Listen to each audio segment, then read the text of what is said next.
talk to us more about this topic here, we're joined from Beirut by the financial market analyst, First Financial Markets, Daniel Banna. Thank you, sir, for joining us this morning on Q News. Let's start off here by asking you about the US IPO markets showing renewed momentum amid the 61% global volume drop earlier this year, and what factors have driven companies like Lincoln International to back these listings, and why are we seeing it thrive at the moment? So starting with IPOs, we can see that it's going again due to many factors, which is, first of all, if we go back to 2021 and 2022, we noticed that the IPOs were driven a huge level due to the low interest rate and what was happening there before.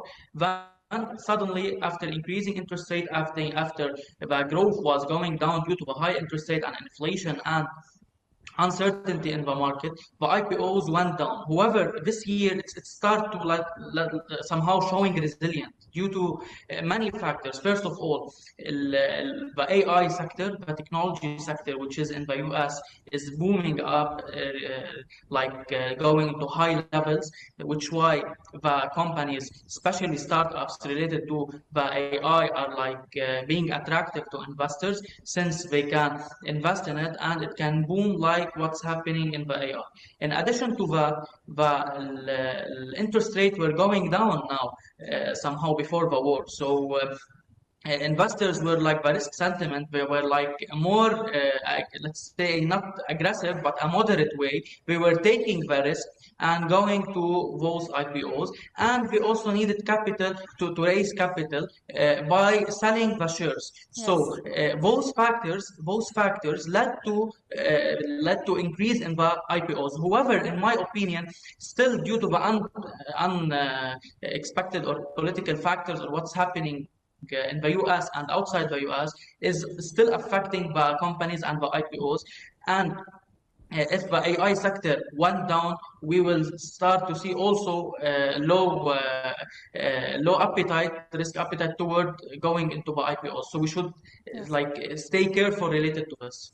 Well, you mentioned buying new shares there. Now, Lincoln International planned a $2 billion valuation for its IPO, and it aims to raise about $421 million from its already existing shareholders.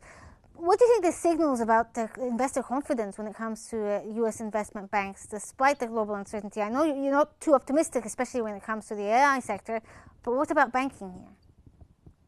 Related to the banking has unrealized loss, by the way. We didn't close it since they bought a treasury-related US treasury. So when they increased the interest rates, so the price of bonds went down. Since the yield increased, it's a vice versa. So this led to an unrealized loss, which they didn't close till now. So related to the banking sector, they showed resilience. The earnings were very good, optimistic, due to the high investment.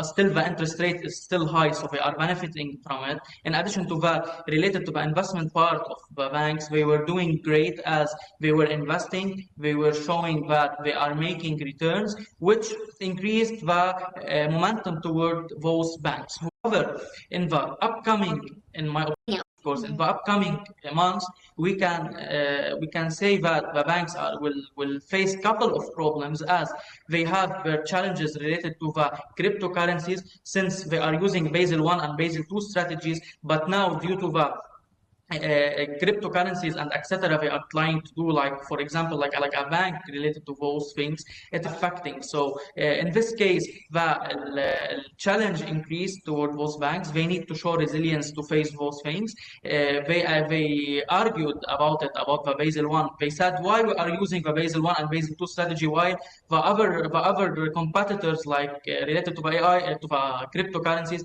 are not using it. So in the upcoming months, we will see those challenges part. In addition to that, in my opinion, when the inflation it's increasing in the US, and it might increase again, especially the core CPI, so the government will try to face it. However, they will put the high interest rate. They will remain the interest rate high, which might affect the growth of the economy in the US, which might affect also the banks, especially if we entered into a risky part, which is something related to the maybe not a collapse, but related to a drawdown in the economy. So they need cash, so they will be a bank run, and somehow, in my opinion, it might happen. So the risk related to banks, I am still like somehow conservative about it. I'm still out of it.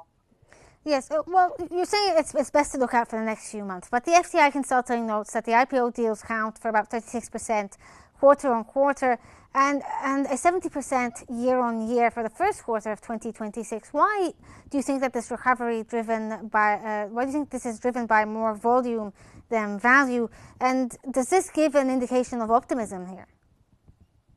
Of course, first of all, the volume, if we can go back to 2021, and 2022, when the war happened between Russia and Ukraine, the valuations like being destroyed, a lot of IPOs and new companies were like going to bankrupt due to this. So the AI sector went down a lot, if you can remember the whole pattern in 2022.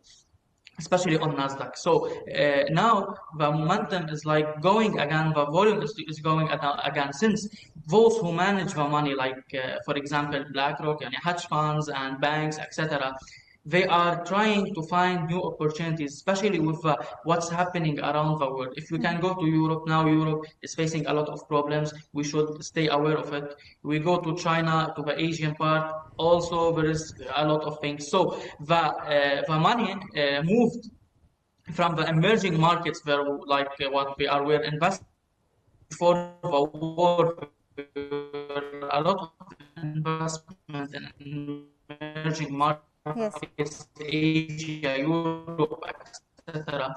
The money back to the US need to make to the IPOs.